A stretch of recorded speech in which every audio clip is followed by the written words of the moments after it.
The room was supposed to be ordinary. A committee hearing, another tense debate on live television, the kind of scene America had seen play out 1,000 times. But this moment was different. The cameras were rolling, the lights harsh, and the air itself seemed charged with static, as though the walls could sense the eruption that was about to unfold. Stephen Miller sat stiff, jaw tight, voice dripping with venom.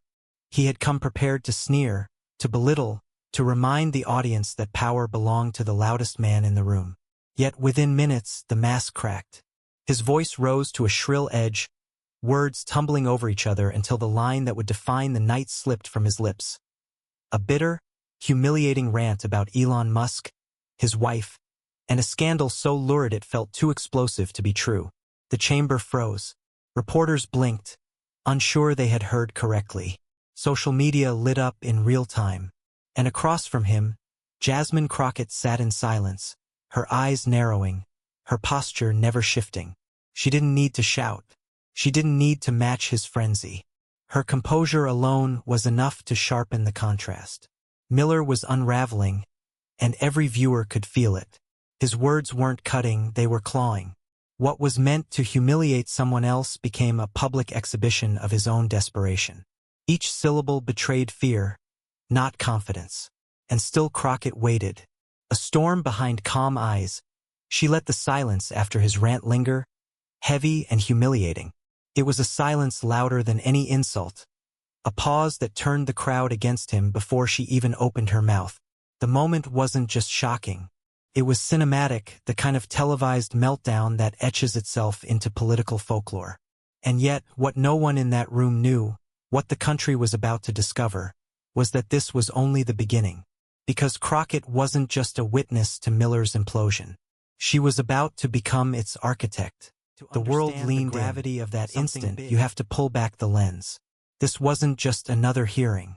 It wasn't another clash of egos on the Hill or another round of partisan theater for late-night comedy. It was a mirror reflecting America's soul, asking the country, who do we want to be? Stephen Miller had long fashioned himself as the voice of dominance. His career was built on demeaning the vulnerable, mocking immigrants, weaponizing cruelty as though cruelty itself were policy. For his supporters, the tantrum was loyalty. For his critics, it was poison. But what made this moment radioactive was that Miller, in his fury, had dragged Elon Musk into the mud. A billionaire often cast as untouchable, a figure of both admiration and suspicion. And then there was the target of his venom, Jasmine Crockett. She wasn't just another congresswoman. She was a symbol of defiance, of standing tall when others tried to diminish her. A black woman, sharp-witted and unflinching, she represented everything Miller could not control. Dignity, presence, and the kind of quiet strength that turns insults into boomerangs. The stakes weren't gossip. They weren't about whether a tech mogul's personal life was fair game. They were about whether dignity itself could withstand arrogance. Whether truth could rise above theatrics. Whether a woman of color could hold her ground and turn an attempted smear into a national reckoning. And beyond the walls of that chamber, America was waiting. Immigrants who had been told to go back watched with clenched fists. Families who had sacrificed everything for opportunity saw themselves in Crockett's poise. Young progressives scrolling their feeds wanted a hero to believe in, someone who could prove that calm conviction still held power against chaos. This was more than a debate. It was an inflection point. The airwaves hummed with speculation. Headlines teased scandal. But beneath the gossip, Miller did not a deeper narrative into this moment. He had been walking toward it his entire career. From his earliest days in Washington, he built a reputation not on solutions, not on empathy, but on fear.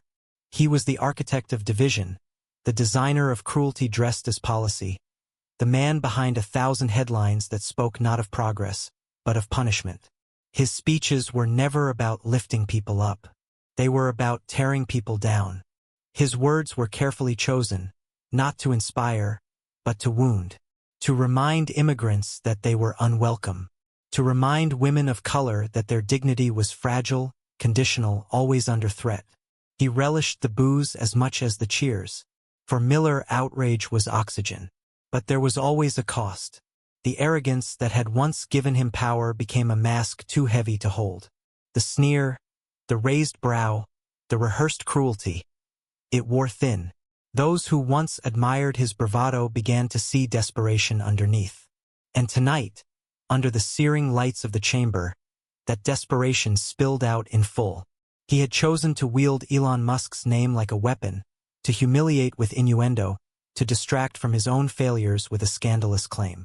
But the tactic betrayed him. Instead of dominance, it reeked of panic. Instead of control, it screamed of collapse. The irony was sharp. Here was a man who had built his life crafting narratives to diminish others, and now his own narrative was unraveling live before the nation. His words no longer carried weight. They carried stench. They revealed not confidence but insecurity, not strength but fragility. And viewers knew it. On social feeds and living room couches, Americans who had long endured his venom felt a flicker of satisfaction. The villain was stumbling.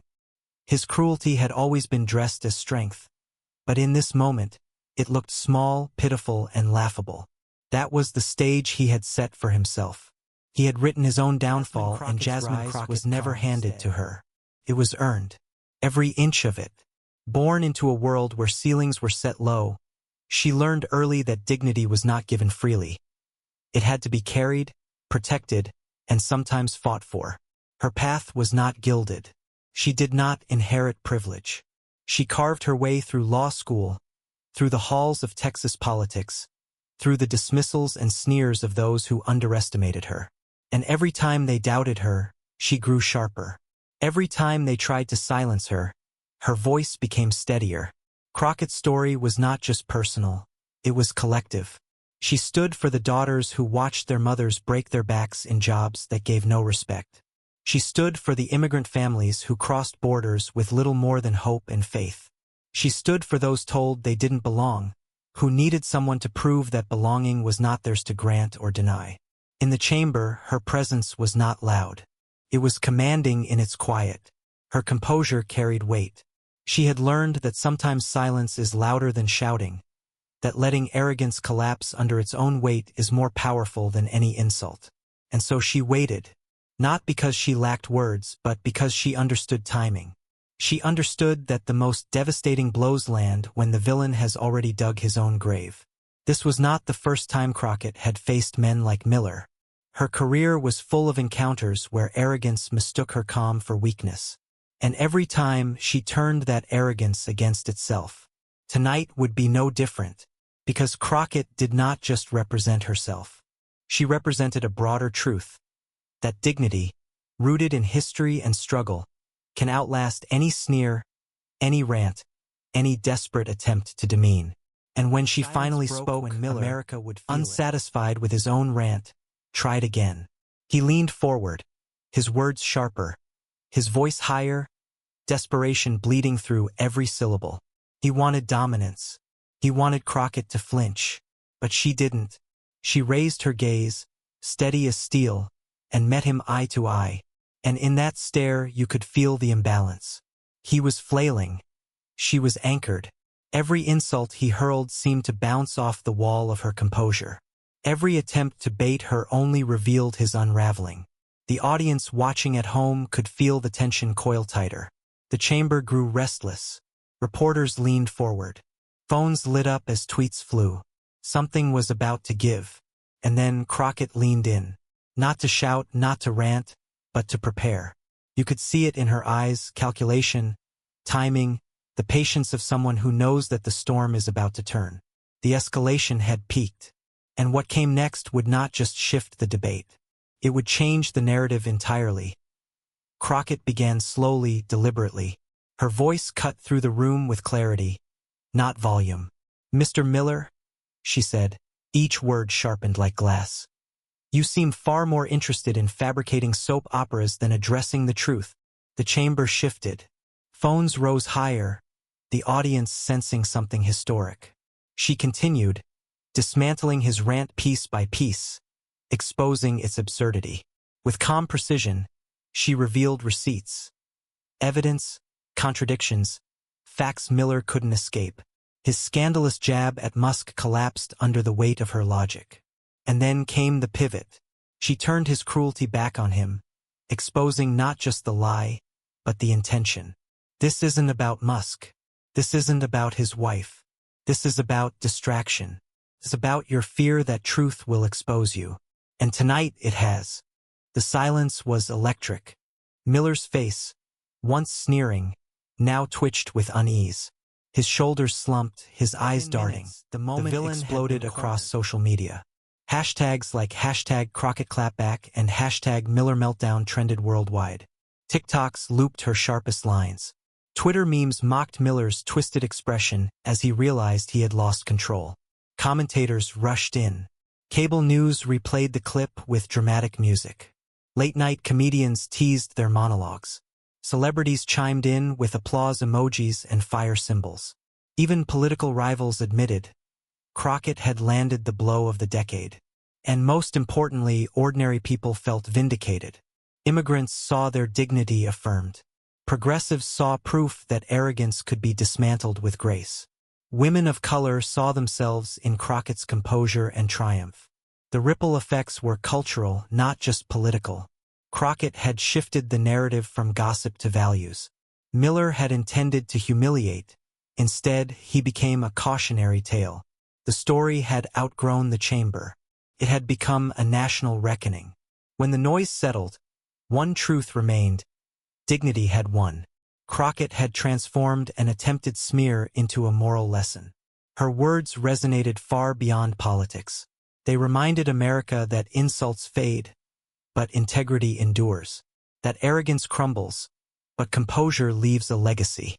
That the fight for identity, for belonging, is not fought in silence. It is fought in moments like this. For every immigrant told they don't belong, for every woman dismissed as too loud or too weak, Crockett's stand was proof. Proof that calm courage can disarm hate. Proof that dignity is more powerful than any rant. And the audience felt it. This wasn't just about Miller. It was about the soul of the country. Stephen Miller had shouted himself into humiliation. Crockett had answered with clarity, truth, and grace. But this story is not just theirs. It belongs to every viewer who saw themselves in Crockett's strength, who felt pride in her resilience, who understood that this battle was about more than insults. It was about America's future. And that's why we tell it. To remember that dignity is power. To remember that arrogance collapses under its own weight. To remember that every voice, every story, every act of courage matters. So if you believe in dignity, in truth, in justice, share this story. Subscribe. Be part of the movement. Because this fight isn't over. And together, we can ensure that voices like Jasmine Crockett's are never drowned out by the noise of desperation.